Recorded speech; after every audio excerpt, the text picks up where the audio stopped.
নমস্কার বন্ধুরা, MS family কিচেনে আপনাদের সবাইকে জানাই স্বাগত। আজ আরও একটা রেসিপি নিয়ে চলে আসলাম বন্ধুরা। আশা করছি রেসিপিটা আপনাদের পছন্দ হবে। আজকে রেসিপিতে থাকছে বন্ধুরা মাছের ডিমের বড়ার কালিয়া। ভিডিওটা আপনারা প্রথম থেকে লাস্ট পর্যন্ত দেখবেন। ভালো লাগলে শেয়ার, কমেন্ট, লাইক অবশ্যই করবেন। তাহলে চলুন বন্ধুরা, আমি কেমন করে মাছের ডিমের বড়ার কালিয়াটা বানাই আপনাদেরকে দেখাই। মাছের ডিমের বড়ার কালিয়া বানানোর জন্য এখানে আমি ভালো ডিম ফ্রেশ একদম নিয়ে নিয়েছি। আর বন্ধুরা, আমি এই যে মাছের ডিমের বড়ার কালিয়ার মশলাটা কেমন করে বানাবো বা কি কি মশলা দেব আপনাদেরকে আমি রান্না করতে করতে দেখাবো। মাছের বড়া বানানোর জন্য প্রথমে দিয়ে দিলাম ধনেপাতা কুচি, কাঁচা লঙ্কা কুচি, আদা রসুন পেস্ট, কুচনো পেঁয়াজ। বন্ধুরা, আপনারা যখন মাছের ডিমের বড়া বানাবেন চেষ্টা করবেন পেঁয়াজটা এরকমভাবে ঝিরিঝিরি করে ছোট ছোট করে কেটে নিলে, তাহলে কাটলে কি হয় বড়াটা খুব সুন্দর হয়। দিয়ে দিলাম স্বাদ মতো লবণ, হলুদ গুঁড়ো দিয়ে দিলাম। যেহেতু বন্ধুরা আমি এখানে কাঁচা লঙ্কা কুচি ব্যবহারটা করেছি, তার জন্য এখানে আমি অল্প পরিমাণে গুঁড়ো লঙ্কা দিলাম। দিয়ে দিলাম জিরের গুঁড়ো, দিয়ে দিলাম অল্প পরিমাণে গরম মশলা গুঁড়ো। এবার আমি দিয়ে দেবো বেসন, কিন্তু বেসনটা আমি কম দেব। বেসনটা কম দিলে কি হয় বন্ধুরা, মাছের বড়াগুলো নরম হবে। তার জন্য আমি অল্প পরিমাণে দিয়ে দিলাম বেসন। সবগুলো উপকরণ আমার দেওয়া হয়ে গেছে। এবার আমি ভালো করে এই ডিমটা মেখে নেব। এই যে দেখুন বন্ধুরা, ভালোভাবে মাখিয়ে নিয়েছি। আর ডিম মাখাটা কিন্তু থাকবে এরকমভাবে, তাহলে কি হবে, এই ডিমটা ভীষণ নরম হবে, খেতেও ভীষণ টেস্টি হবে। বন্ধুরা, এই চ্যানেলে আরও ভিডিও লিঙ্ক ডেসক্রিপশান বক্সে দেওয়া আছে। কড়াইতে আগে থাকতে সর্ষে তেল দিয়েই রেখেছি। সর্ষে তেলটা গরম হয়ে গেছে। এবার আমি মাছের ডিমের বড়াগুলো বানিয়ে নেব।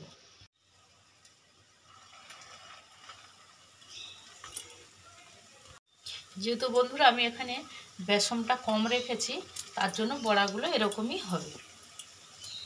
আপনারা এরকমভাবে একবার বানিয়ে দেখতে পারেন। ডিমের বড়াগুলো সব আমি এক এক করে উল্টে দিয়েছি। দেখুন কত নরম লাগছে। আমি এপিট ওপিট একটু লাল লাল করে ভেজে তুলে নেব। এবারে তুলে নেব। এই যে দু পিঠই আমি লাল লাল করে ভেজে নিয়েছি। বাদ বাকি বড়াগুলো একইভাবেই আমি ভেজে নেব।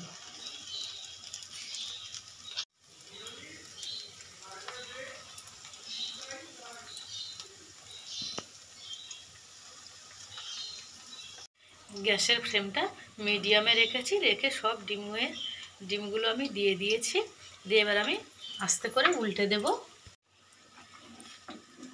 এই দেখুন বন্ধুরা, বড়াগুলো কত সুন্দর হচ্ছে। এক এক করে আমি সব বড়াগুলো উল্টে দেব।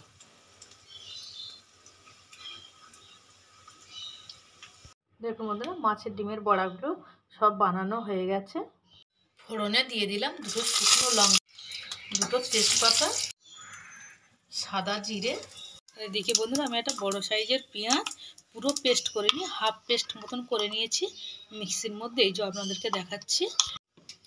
ফোড়নটা থেকে সুন্দর একটা গন্ধ বেরিয়ে গেছে। এবারে দিয়ে দেব পেঁয়াজ পেস্টটা সব দিয়ে দিলাম। যতক্ষণ না কাঁচা পেঁয়াজের গন্ধ যাচ্ছে একটু নেড়ে চেড়ে নেব।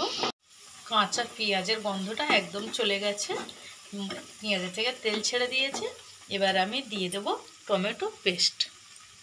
একটা গোটা টমেটো নিয়েছি, সেই টমেটোটা পেস্ট করে নিয়েছি। টমেটোটা একটুখানি নেড়ে ছেড়ে নিলাম।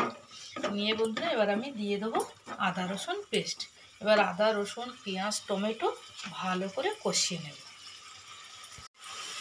ভালো করে মশলাগুলো কষিয়ে নেব যতক্ষণ না মশলা থেকে তেল ছাড়ে, কাঁচা গন্ধটা না যায়। মশলাটা ওদিকে কষানো হচ্ছে। আর ডিমের বড়াটা কতটা সুন্দর হয়েছে আপনাদেরকে ভেঙে আমি একটা দেখাচ্ছি। এই যে দেখুন বন্ধুরা, কত নরম আর কত সুন্দর হয়েছে ডিমের বড়াগুলো। মশলাটা ভালো করে কষিয়ে নিয়েছি, একদম মশলা থেকে তেল ছেড়ে দিয়েছে। এবার আমি দিয়ে দেব হলুদ গুঁড়ো,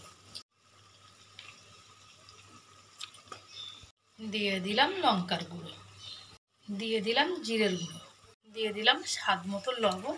লবণটা বন্ধুরা অবশ্যই আপনাদের রান্না অনুযায়ী লবণটা ব্যবহার করবেন। দিয়ে দিলাম অল্প পরিমাণে চিনি। সব মশলা দিয়ে দিলাম, দিয়ে একটু গ্যাসের ফ্লেমটা বাড়িয়ে দেবো, দিয়ে একটু হালকা করে কষিয়ে নেব। এবারে দিলাম গরম মশলা গুঁড়ো। কালারটা কত সুন্দর এসছে বন্ধুরা, দেখুন অসাধারণ একটা কালার এসছে। এবারে দিয়ে দিলাম পরিমাণ মতন জল দিয়ে দিলাম। এবার আমি ঝোলটাকে ফুটতে দেব। ঝোলটা ভালোভাবে ফুটে গেছে। এবার আমি মাছের ডিমের বড়াগুলো সব দিয়ে দেব।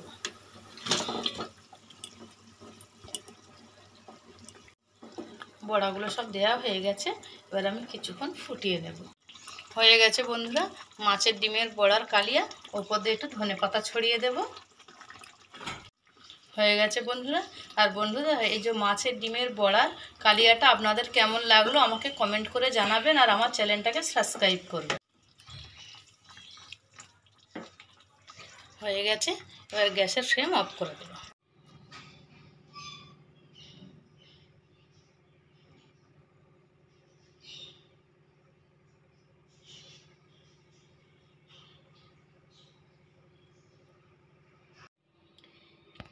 দেখুন তো বন্ধুরা মাছের ডিমের বড়ার কালিয়াটা আপনাদের পছন্দ হয় কিনা। আর ভিডিওটা প্রথম থেকে লাস্ট পর্যন্ত দেখার জন্য আপনাদের অসংখ্য ধন্যবাদ।